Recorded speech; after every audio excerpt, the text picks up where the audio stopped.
जय हिंद दोस्तों, मैं हूं विलिन चितालिया और आपका स्वागत है द विलिन चितालिया फोरम।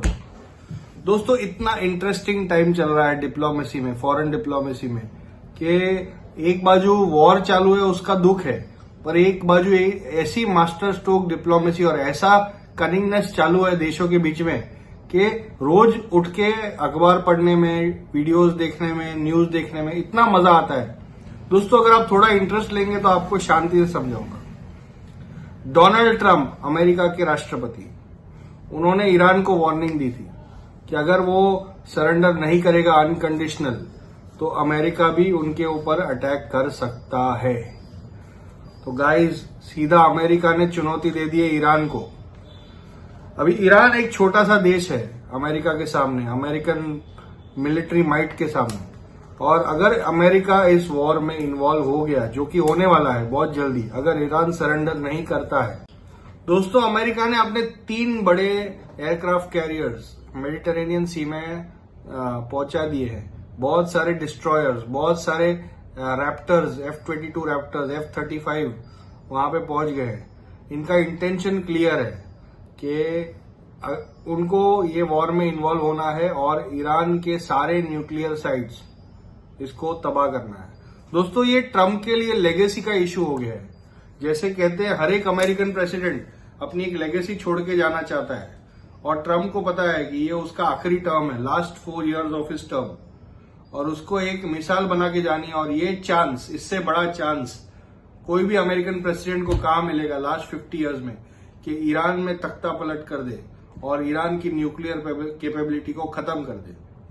दोस्तों, ये अभी नहीं तो कभी नहीं वैसा मैटर है। ये दिन निकल गए तो आगे नहीं आएगा।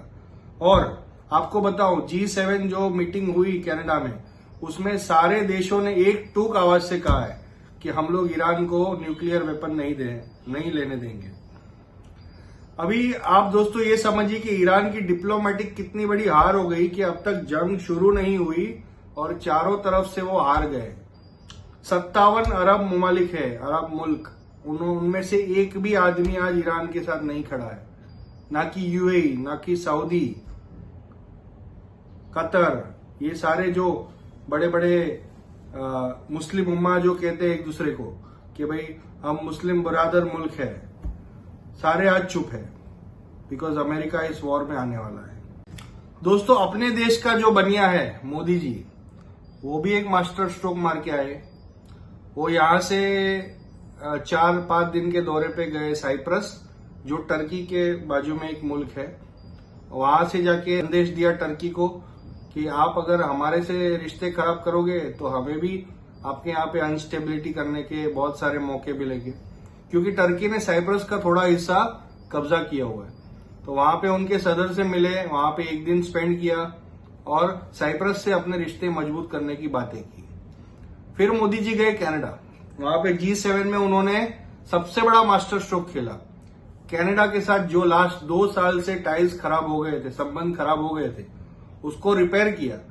और भाइयों और बहनों, ये मानिए कि ये बनिया इतना होशियार है कि कनाडा के सदर ने ये बयान दिया कि खालिस्तानी जो कनाडा में बसे हैं वो एंटी इंडिया एक्टिविटीज कर रहे हैं। इतनी बड़ी डिप्लोमेटिक जीत मोदी जी और जयशंकर कनाडा से लाए। मतलब आप ये सोचिए कि जो देश कल तक आपके खिलाफ बोल रहा था, आज वही आपके साथ खड़ा हो गया। ये एक बहुत बड़ी डिप्लोमेटिक विक्ट्री है इंडिया के लिए। तो मोदी जी वहां से रिटर्न में एक छोटा देश है यूरोप का, क्रोएशिया, वहां पर होते आए। मोदी जी की फॉरेन पॉलिसी इतनी डाइवर्स है कि हर एक देश के साथ अच्छे संबंध बनाना चाहते हैं, और आज वही नीति की वजह से हमें देखने मिलता है कि इंडिया की छवि सारे देशों में सुधर रही है। तो जब मोदी जी कनाडा से रिटर्न आ रहे थे, तभी वहां पे ट्रंप से उनकी 35 मिनट बात हुई, और ट्रंप ने मोदी जी को यूएस में इनवाइट किया। बट मोदी जी है, बड़ा आदमी है, उनके भी आगे काफी कार्यक्रम होते हैं, तो वहां से वो यूएस नहीं जा पाए, और वो उन्होंने पोलाइटली उनका जो इनविटेशन था उसको डिक्लाइन कर दिया। पर इसी दरमियान ऐसी इंटरेस्टिंग डेवलपमेंट हुई कि हमारे बाजू में जो टेररिस्तान है, उनके फील्ड मार्शल, मैं दुनिया तो फील्ड मार्शल बोलती है, मैं field marshal Asif Munir US पहुंच गए लंच के लिए। अभी आप सोचो, कोई भी देश किसी भी देश के आर्मी चीफ को प्रोटोकॉल के हिसाब से लंच पे या प्रोटोकॉल नहीं देता है। वो उनके प्राइम मिनिस्टर या हेड ऑफ स्टेट प्रेसिडेंट जो होते हैं उनको बुलाते हैं। बट आज पहली बार ऐसा हुआ है कि एक सर्विंग प्राइम मिनिस्टर डेमोक्रेसी वाले पाकिस्तान के आर्मी चीफ को एक दूसरे प्रेसिडेंट यूएस के प्रेसिडेंट ने लंच पे बुलाया। ऐसे तो पहले बहुत सारे जनरल्स थे जिनको यूएसए ने आर्मी जनरल्स को लंच पे या स्टेट विजिट पे बुलाया, बट तब वो अपने आप को एलिवेट कर चुके थे कू करके और हेड ऑफ स्टेट बन चुके थे। पर ये mister field marshal Asif Munir, ये तो अभी भी प्राइम मिनिस्टर सर्विंग है, उसके नीचे है। बट इससे हमें पता चलता है कि पाकिस्तान को कौन चलाता है। रियल चलाने वाला पाकिस्तान है field marshal Asif Munir. India Pakistan का जो वॉर हुआ 4 दिन का, उसमें फील्ड मार्शल आसिफ मुनीर ने अपनी धाक बना ली पाकिस्तान में और इतना पावरफुल हो गया कि आज अमेरिका का जो प्रेसिडेंट है वो एक कंट्री के आर्मी हेड को लंच पे बुलाता है। और दोस्तों ये इतना इंटरेस्टिंग डेवलपमेंट है। क्यों? क्योंकि पाकिस्तान ऐसा मुल्क है जो ईरान के ईस्ट साइड में 904 किलोमीटर की बॉर्डर है और अमेरिका को अगर ईरान के ऊपर हमला करना है तो पाकिस्तान को बेस बनाना ही पड़ेगा। समझ में आया दोस्तों?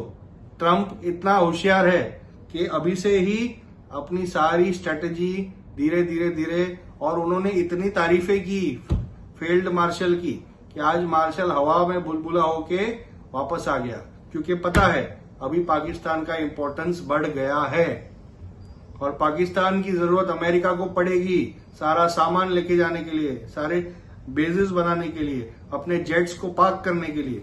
और इससे पाकिस्तान को मिलेगा क्या? डॉलर। जो डॉलर और एड से पाकिस्तान अगर गए 50 साल से चल रहा है, उनको तो मजा हो गया।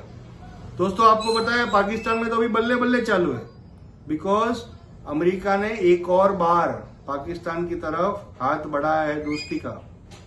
और ये पाकिस्तानी कौम अभी फुल सपोर्ट पूरी लेट जाएगी अमेरिका के सामने, बिकॉज डॉलर आएंगे और डॉलर से अपना काम होगा।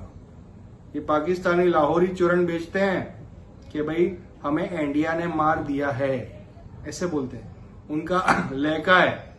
एक बहुत बड़े यूट्यूबर है गौरव आर्या जी, मैं उनका बहुत बड़ा फैन हूं। और वो जब पाकिस्तानियों की मिमिक्री करते हैं तो ऐसे बोलते हैं कि आज इंडिया ने हम पे अटैक कर दिया है। तो दोस्तों ये जो पाकिस्तानियों का स्टाइल है कि हम तो बड़ी जज्बे वाली कौम हैं, हम तो कलमा पढ़ के पढ़े हैं और हमारे से बेटर तो कोई नहीं है और इंडिया ने हमारे साथ साजिश कर ली है। तो Gaurav Arya ji, I am a big fan of yours और आपके सारे वीडियोस में देखता हूं। I am a hardcore fan. कभी मौका मिला तो आपसे मिलना चाहूंगा सर। और ये आज की इंटरेस्टिंग डिप्लोमेसी के न्यूज थे दोस्तों। देखते हैं आगे क्या होता है।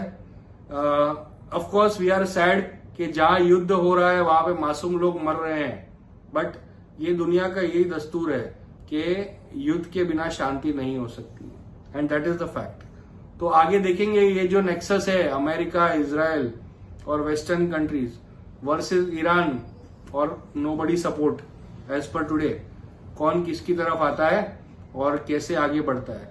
और मोदी जी इंडिया आ गए हैं और जो भी लोग यूरोप ट्रैवल कर रहे हैं प्लीज ध्यान रखिए, विदाउट रीजन ट्रैवल ना करें, बिकॉज मिडिल ईस्ट में ये बहुत बड़ा कॉन्फ्लिक्ट चल रहा है और फ्लाइट्स काफी लेट हो रही है सारी।